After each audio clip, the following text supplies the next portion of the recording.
Целината е в центъра на нашето внимание. Целината има афродизиачен ефект и има отношение към либидото при мъжа. Установено е, че приема трябва да бъде от 750 грама до килограм и половина на ден, за да има добър ефект. Поради това, че този зеленчук не е така вкусен и не може да се консумира в такива големи количества, се стигне и до идеята да направим продукт, който да бъде изключително концентриран. И това пред мен е продукта, който е изцяло създаден от целина. Ако се приема в дози от 3 до 6 капсули, можем да постигаме килограм и половина съответен на свежия зеленчук. Да, това е в групата на зеленчуците.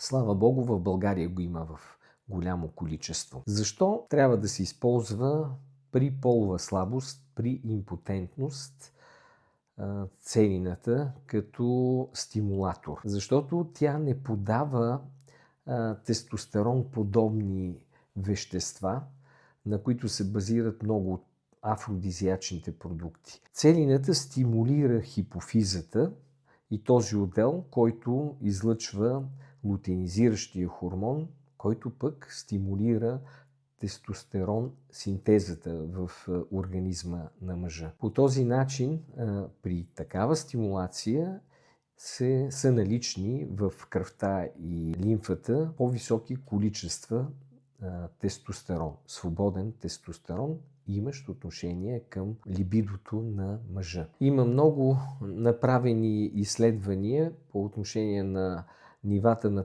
тестостерон в организма на мъжа. Оказва се, че от 40 годишна възраст до 70 годишна възраст с всяка година тези нива падат с 1,2%. За да не се случва това, е добре да се стимулира този отдел на хипофизата, отговаря за лутеинизиращия хормон. Но за да не намаляват тестостерона така от 40 годишна възраст нагоре, е добре да се поддържа синтезата с този продукт, който се нарича Апегра и чието име не е аналог на Виагра. Направихме и един опит с зайци, като две групи бяха разделени. Едната се приемаше храна, която е обикновена за зайците трева, люцерна, зеле, а другата към това добавяхме и целина, която те с удоволствие консумираха. И опита показа, че тази група, която в дажбата си имаше целина, направи 2 пъти по-голямо поколение. Доказваме, че целината има отношение към либидото на мъжкия индивид. Напишете в коментарите, ако имате въпроси по тази тема, и аз ще се постарая да отговоря на всички ваши въпроси при следващото включване. Ще се радвам да споделите този клип с ваши приятели, въобще с хора, които имат интерес към темата.